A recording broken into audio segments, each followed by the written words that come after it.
We think so much. We overthink. We think nonstop.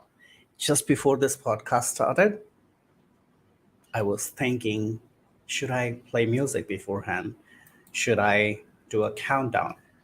Should I do this? Should I do that? All those shoulds and all those stresses and all those overthinking about preparations usually gets me to a point where I just cancel the show. I don't go live. I actually don't take a step. And what's going to happen in future? We focus so much on that we forget to live the moment we are in right now. We forget to accept the greatness that we are right now. Am I too old? There you go, live. Am I too old to date now? Why am I still single? Will I get that promotion in 2 years? Will my client renew for next 5 years? Am I, am I getting wrinkles? Will I never be the same body shape that I was in again? All this and more, we are constantly questioning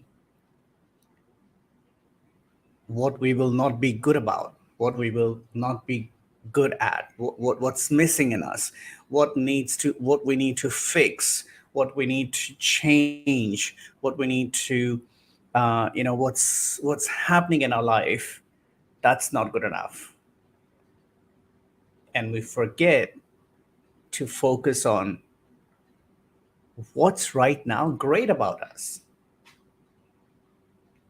and hence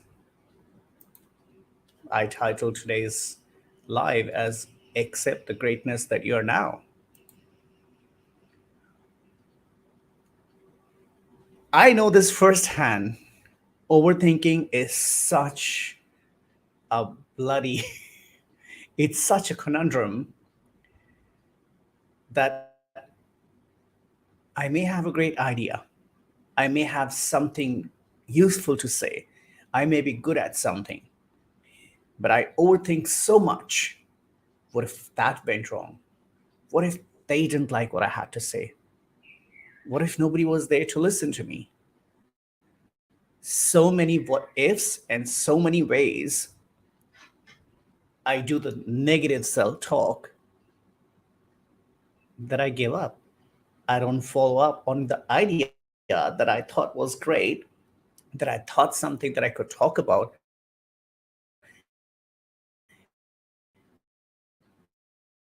and instead I walk away because I assumed I already know of 10 different reasons why I will fail.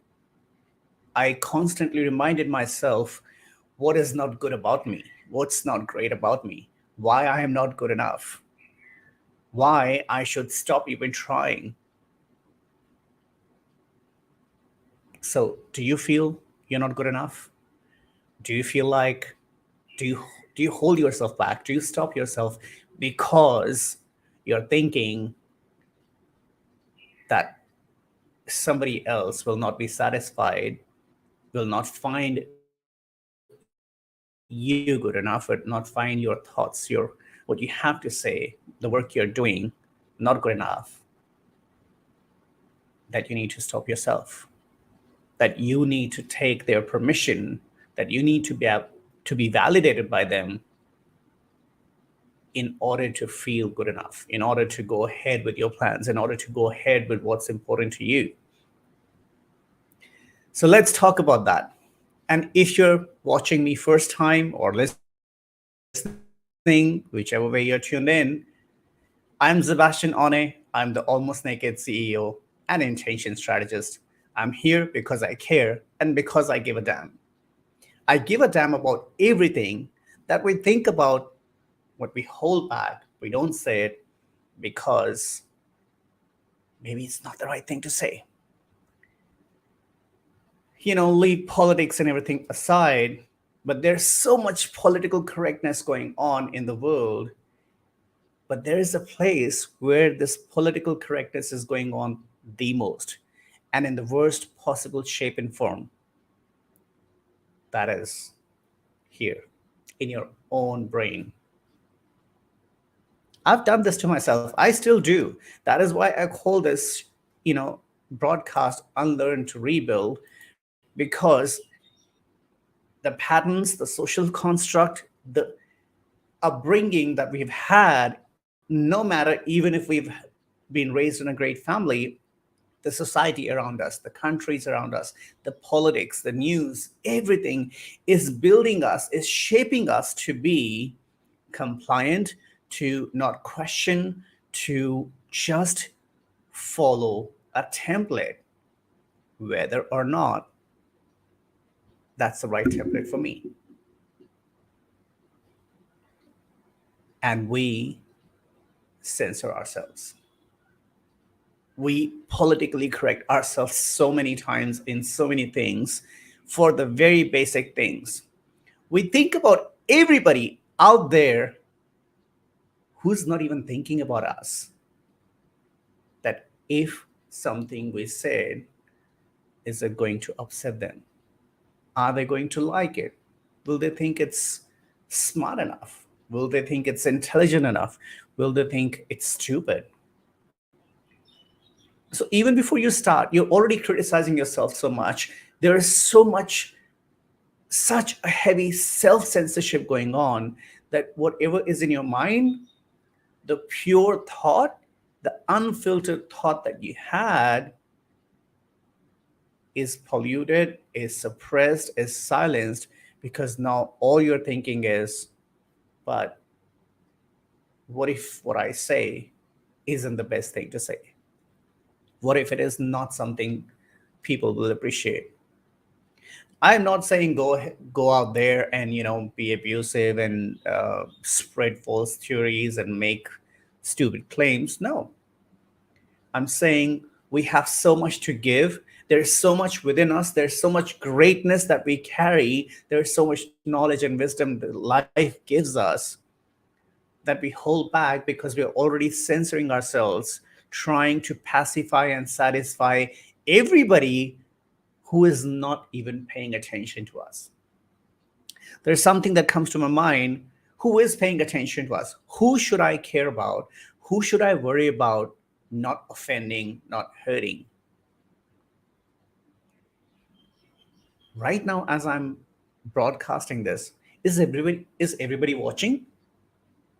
Is everybody interested? And is everybody bothered about my presence or not? In my mind, yes. This is why I say unlearning is still an ongoing process, and probably will be for all my life, because I am still unlearning to not think about everybody else who is not even thinking about me, yet I'm trying to make sure that I don't offend them. So unlearning that pattern of overthinking, overanalyzing, overstopping myself, holding myself over and over again, so that by any fat chance I might offend or bore or disappoint somebody who I don't even know. This is where I had to rebuild my thought and tell myself, and I still always have to. I have to do this every single time I'm doing something very public or I'm doing something that involves anybody outside me. That I have to remind myself to unlearn what if and what others will think and imagine about me, and what perception they'll make.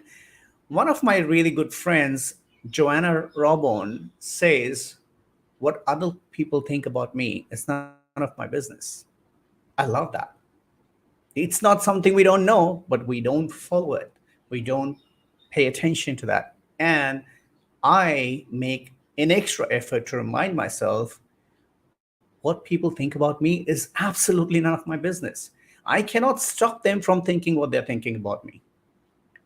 The only people who matter, the only people whose thoughts, whose validation, whose whether they'll get hurt or not, whether they will appreciate me or not, are the people to who I matter. People who care about me, people who want me to succeed, people who want to see me happy, and people who I want to see happy. The 10,000, 20,000, 5 million followers that you have, you are not the only one they're following. You're not the only one they're connected to. You're one of many hundreds and thousands of pages and profiles and social media personalities they're connected to. And you'll be freaking lucky if they gave you 5 minutes of their time. So, people who do not even have 5 minutes for you, why are they controlling so much of your thought? Why are they the reason that you're not accepting how great you are?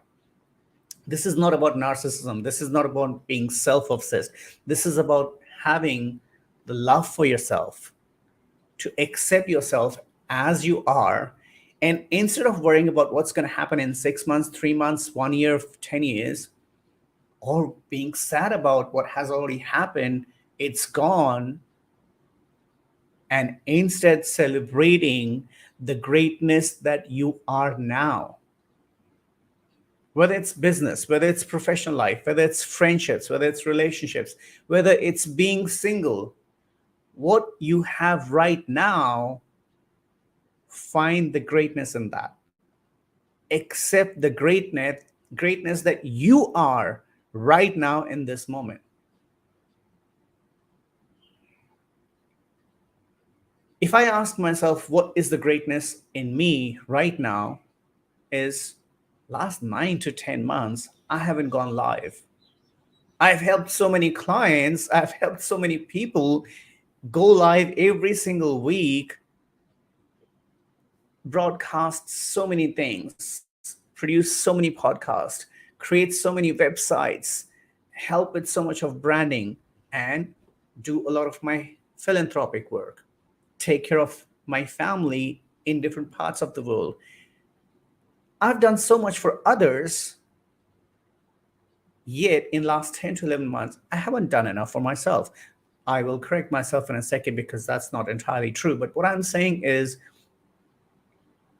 there have been a period in my life where I've constantly put others before me, so much so that the same things, the same skills, the same resources I could just use on me and create something beautiful, but I'm not doing that because I think, oh, I'm not yet prepared. I'm not yet ready. I need to refine this. I need to perfect it. Perfectionism, something I'll talk about another time. But the point is, we're so focused on not accepting our greatness, on not recognizing what we are living with right now, and we're so focused on what can go wrong in future or what has gone wrong in past, that we are absolutely losing the moment we're in right now. So what's going to happen in 3 years? What if I don't get the promotion? What if I'm not in the industry I'm in right now? I don't know that. I don't know what's going to happen in the next 5 minutes. There could be an earthquake. I don't know. The point is, accept the moment you're in right now and accept the greatness it brings. I do not forget this. I used to be very sad about being single in my early 20s, that I used to obsess over it. Is something wrong with me? Am I not good enough? Why do they just want to sleep with me and that's it and nothing more? Why doesn't anybody want more with me so much? And guess what? They were not even thinking about all that about me. I was investing myself into something that wasn't even on people's mind. One thing that age and experience has taught me is, There is no love greater than self love. Not narcissism, but self love. Being able to appreciate yourself, appreciate your company, to be happy by being with yourself. I used to think it's stupid to go out alone and eat, to go out and watch a movie all by yourself. I used to think it's ridiculous. Not anymore. No, those are the moments I crave and I enjoy because I love being by myself. And I think that's something we'll talk about introvert and extrovert bias, which again, Joanna Robon talks about, learning a lot from her, by the way.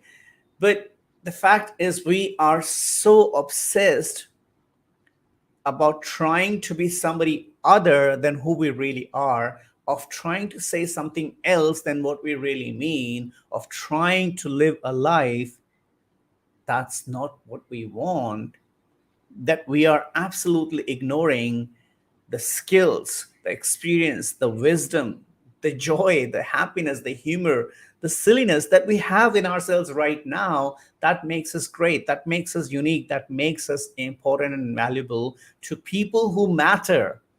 I think that's the only thing that now I focus on is, if I'm ever thinking what my words will do, is how will they impact the people who matter to me? Whether I'm saying it to them or whether what I'm saying is going to come around in a way that can impact them. Is it going to impact them in a positive way or a negative way?